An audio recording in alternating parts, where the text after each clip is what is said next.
We need to talk about something interesting. Now, I've been wanting to talk about art censorship in our current media consumption landscape for a while now, and I kind of did in the last video. You can check that out here. But, you know, a female figure twirling around as Fly Me to the Moon plays in the background can only get us so far. So instead, let's use Bayonetta as our springboard here. Platinum Games announced today that Bayonetta 3, the upcoming game for the Nintendo Switch, will include a Naïve Angel mode, which, going off the information included in the video, will reduce the amount of skin shown by the famously risque eponymous heroine. Now, I've played both previous Bayonetta games to completion, and I think I met the games where they asked to be read at. That's generally one of my metrics when engaging with art, understanding what the intent was by the artist. Many times that's difficult, many times that's an adventure, but Bayonetta is not a subtle game. It's kind of as far as you can get from subtle. For those who are a little less familiar, the Bayonetta games are this weird combination of action, stylish, beat-em-up, combat, puzzle, gameplay that Platinum Games has built up their reputation and a good bit of money on. They become very difficult, they really encourage you to master the combat systems, and they're incredibly reaction-based. Everything else, the coat of paint over this gameplay, is this tongue-in-cheek kind of aesthetic of campiness. Much of the moment-to-moment spectacle is driven by this rule of cool. To go along with that, it's fun, stylish, and indeed quite a bit sexy. Bayonetta's clothes are actually her hair, canonically, and they disappear whenever she summons a wicked weave, bringing forth one of the demons she's contracted.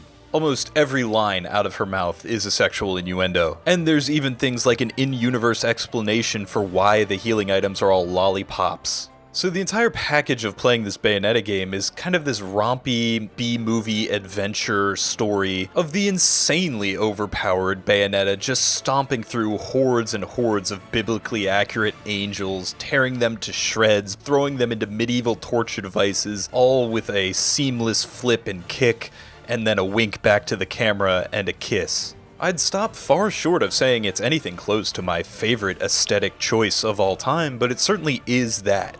A choice. And here we're on the art purity or artist side of the reader response, right? I wouldn't doubt that you've heard this argument before. It's a maturely themed game, even if it isn't exceptionally highbrow in its maturity. It is, of course, valid to have art that is allowed to be mature and stupid and sexy. And we should and do foster environments where that type of thing can thrive creatively. Of course, these qualities prevent some people from enjoying the game. Even if they may enjoy the action combat, they'd be put off by the aesthetic qualities. Because of this, Platinum Games' inclusion of an optional censorship mode can only be construed as a good thing. The question we're asking is the inherent sexiness of Bayonetta integral to the message of Bayonetta? And how much? What of the entire total effect of Bayonetta do we lose by enabling this censorship mode? I'm not inherently sold that sexiness is integral to Bayonetta. There's just not as much ludonarrative harmony in the mechanics meeting with the sexiness. Really, the only through line here is the ownership of her sexuality and her agency, coupled with the fact that she is designed to be, and is in the gameplay terms, immensely, insanely powerful. The generalized statement would be that Bayonetta is so far above the constraints of her society and of her world that she can represent herself in any way she chooses,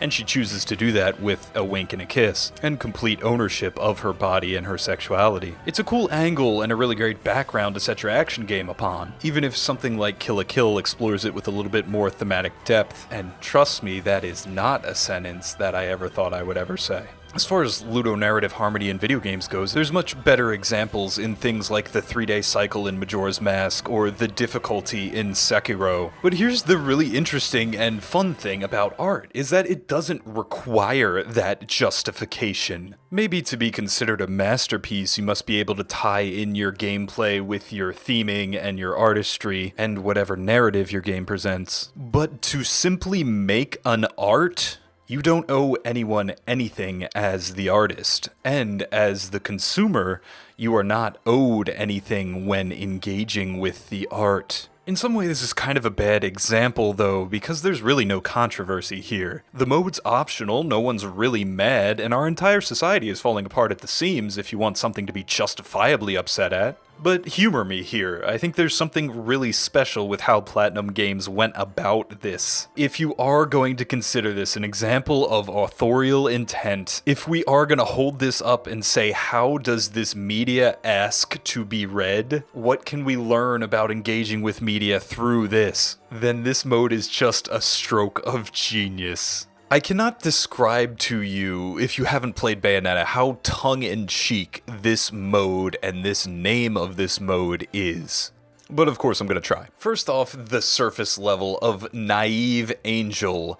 Naïve is a condescending word, looking down on somebody word. If you are naive, you just haven't grown up yet, you haven't been exposed, or you can't handle what's out there. It's pejorative, right? And I think it's pretty clearly intended to be mocking or pejorative in some way that really matches up with the tone of the writing of Bayonetta. Bayonetta is absolutely a game that is not above mocking the player directly. And the second part of the name too, Angel. Bayonetta spends the entire plot of Bayonetta 1 and half of Bayonetta 2 smacking angels in the face, and she will clearly continue to do so in Bayonetta 3. There's nothing held in quite as much contempt in the Bayonetta world as an angel. So we kind of have this extra diegetic reading here of Platinum Games saying, if you are using Naïve Angel mode, you are equivalent to the stupidest and least powerful of all the bad guys that we can present. You are a foolish mook. Maybe it's not so acerbic as all that, it is kind of just a tongue-in-cheek thing, but it's very clear from the name of this mode alone that Platinum Games is looking down upon anybody who chooses to engage with this mode. So I guess that kind of presents the problem, right? Why even include this? Why compromise your artistic vision to self-censor your own game in a way that doesn't jive with the themes or the aesthetic qualities that you want to present? That's a pretty interesting one, and I have a couple thoughts about that. First, Bayonetta is a mature-rated game. There's no way you would get into Bayonetta without first knowing that it's somehow involved in sexuality. And if you weren't okay with that, and if that put you off enough, that you probably should avoid it. It's certainly unlike her representation in, say, Smash Brothers, where she was edited, where all her moves show less skin, in much the same way as this Naïve Angel mode. I don't think it's too much of a stretch to ask you to imagine how your 8-year-old little cousin will play Smash Brothers with you, but probably wouldn't play Bayonetta with you. So more interesting than that is kind of the reflective mirror this is holding up to our society. In our Naïve Angel mode, we see that none of the combat is changed in any way. Bayonetta doesn't just earn its mature rating by flashing some side boob every now and a while. No, it has a ton of gore and violence. And this invites this kind of hyper-absurd clash of our values. Bayonetta is often so small on the screen that it's impossible to get any sexual pleasure from Bayonetta's nudity in the game. You probably know intrinsically the difference between something like Bayonetta, which is a fast-paced action game, and something like Massage Freaks or any of these other shovelware games that are clearly made and marketed as masturbation tools.